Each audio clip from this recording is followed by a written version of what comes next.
యేసుక్రీస్తు నామములో మీకు మీ కుటుంబానికి క్షేమం కలుగును గాక అండి. ఎలా ఉన్నారండి? అందరూ బాగున్నారా? పరిచర్య చేయలేకపోతున్నారా? వాక్యం చెప్తుంది, నేను నీవు చేయు పని గొప్పది అని. నెహెమ్యా 6:3.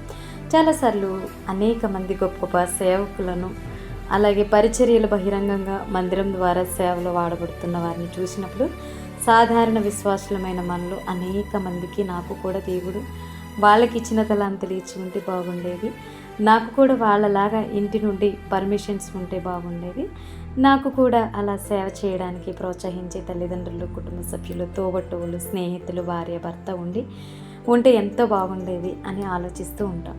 ఇతరులను చూసి వారిలా సేవ చేయలేకపోతున్నానే అంటూ కుమిలిపోతూ ఉంటాం.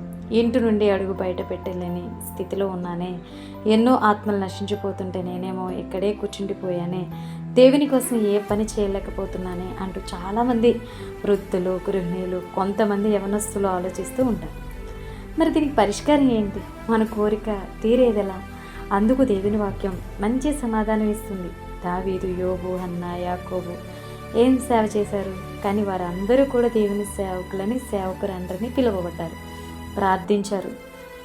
కీర్తనలు 89:20, యోబు 1:8, యెషయా 41:8, మొదటి సమూయేలు 1:11. ఎవరైతే దేవుణ్ణి ఆత్మతో సత్యంతో ఆరాధిస్తారో వారే దేవుని సేవకులు. మీరందరూ చేసింది కూడా దేవుణ్ణి ప్రేమించారు, అనుసరించారు, దేవునితో నడిచారు, దేవుణ్ణి ఆరాధించారు, దేవుని కోసం తమ జీవితాలను వెచ్చించారు, దేవునికే తమ జీవితాలను అప్పగించి పరిశుద్ధంగా, పవిత్రంగా జీవించారు. దావీదు ఒక కీర్తనీయుడు, గొర్రెల కాపరి, రాజు అయినను ఎందరినో దేవుని చెంతకు నడిపించాడు, ఇశ్రాయేలీయులకు మాదిరిగా ఉన్నాడు.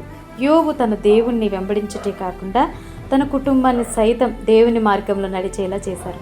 హన్నా తన కుమారుడిని ఇవ్వమని, అలా కుమారుడిని అనుగ్రహిస్తే అతన్ని దేవుని సేవకు అప్పగిస్తానని మొక్కుబడి చేసుకుంది. దేవుడు ఆమె ప్రార్థన ఆలకించి అంగీకరించి కుమారుడిని దయచేశాడు. ఫలితంగా ఇశ్రాయేలులకు ఒక మంచి దీర్ఘదర్శి, న్యాయాధిపతి అనుగ్రహించబడ్డాడు. యాకోబు సత్యదేవుడు ఎవరో ఎరిగి తన బిడ్డలకు ఆ దేవుని గురించి తన బిడ్డలకు తెలియపరిచాడు. అయ్యో, దేవుని సేవ చేయలేకపోతున్నానే అని చింతిస్తున్న ఓ తల్లి, ఓ తండ్రి, ఓ సహోదరుడా, ఓ సహోదరి, సేవ అంటే ఒక మైకు పట్టుకుని ప్రసంగించడం మాత్రమే కాదు. సేవ అంటే ఎక్కడో దూర ప్రాంతానికి వెళ్ళి అక్కడ సువార్త ప్రకటించడం మాత్రమే కాదు. నీవు అలా వెళ్ళలేకపోవచ్చు, కానీ నీవు ప్రార్థించగలవు కదా. వారికి నీవు కలిగి ఉన్న దానిలోనే కానుకలను, వస్త్రములను, ఆహారమును ఇవ్వగలవు కదా. అదే విధముగా నీ కుటుంబాన్ని, నీ భర్తను, భార్యను, నీ బిడ్డలను, నీ మనవళ్లను, నీ మనవరాండ్రను దేవుని మార్గంలో నడిపించు. నీ బంధువులకు, స్నేహితులకు, ఇరుగు పొరుగు వారికి దేవుడు నీ జీవితంలో చేసిన మేలులను, ఉపకారములను వివరించు, సాక్ష్యం చెప్పు. అది కూడా ఒక సేవే కదా. గొప్ప గొప్ప సేవకులు ఎందరూ మన ముందు ఉన్నారు.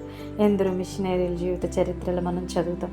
కానీ వారిని క్రీస్తు చెంతకు నడిపించిన వారు, వారికి సువార్తను ప్రకటించిన వారు, వారికి సండే స్కూల్ కథలు చెప్పిన వారు, వారిని క్రీస్తు మార్గంలో నడిపించిన తల్లిదండ్రులు, స్నేహితులు, తోబొట్టువు.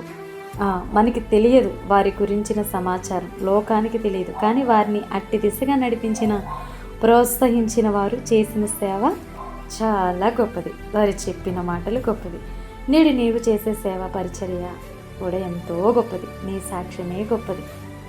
ఈ మాటలు మిమ్మల్ని ఆకర్షించినట్లయితే లైక్ చేయండి, షేర్ చేయండి, సబ్స్క్రైబ్ చేయండి. God bless you all.